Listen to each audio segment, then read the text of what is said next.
নমস্কাৰ আপোনালোক সকলোকে মোৰ ইউটিউব চেনেললৈ স্বাগতম জনাইছোঁ।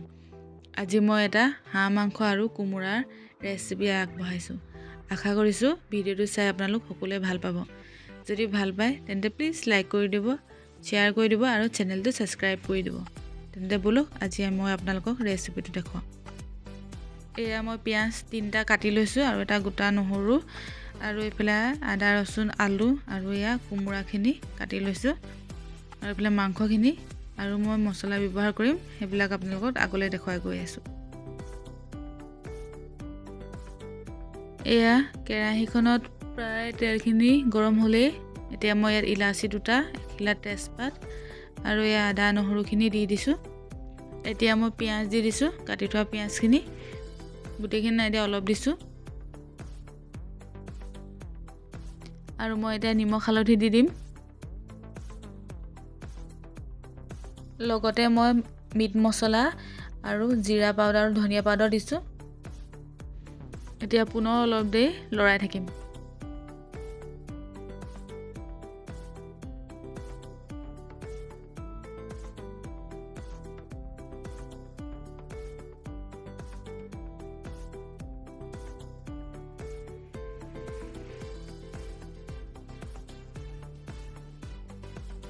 অলপ দেৰি এনেকৈ পিঁয়াজখিনি ভজাৰ পাছত এতিয়া মই ইয়াত মাংসখিনি দি দিম। পিঁয়াজখিনি সিজিলে এয়া মই মাংসখিনি দি দিলোঁ। এতিয়া ধুনীয়াকৈ লৰাই থাকিম।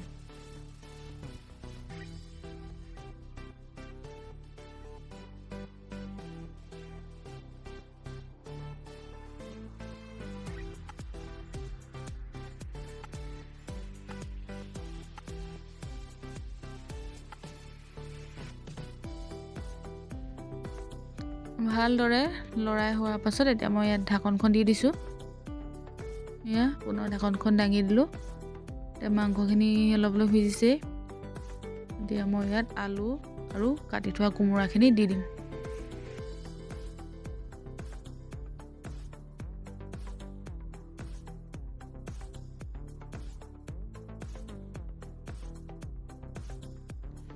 এতিয়া এইখিনি ভালদৰে লৰাই হোৱাৰ পাছত ঢাকনখন দি অলপ দেৰিৰ বাবে ৰাখি দিম।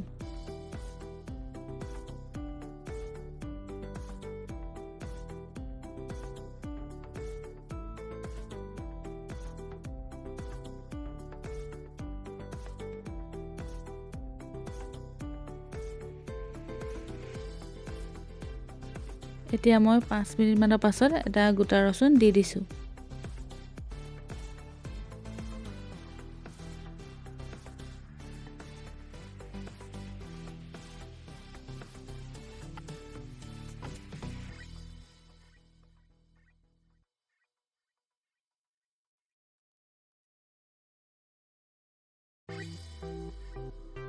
ৰচুনটো দিয়া প্ৰায় 10 মিনিটমানৰ পাছত ঢাকনখন আঁতৰাই মই ইয়াত পানী দি দিছোঁ। পানী মই গৰম পানী দিছোঁ, কুহুমীয়া গৰম পানী দিছোঁ।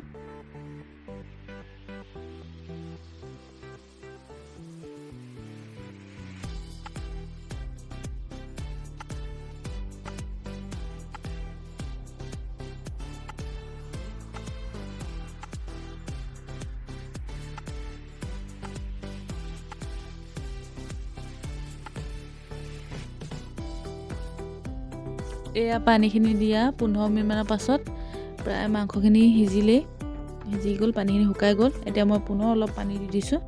এতিয়া এই পানীখিনি উতলাৰ লগে লগে মই গেছটো অফ কৰি থৈ দিম।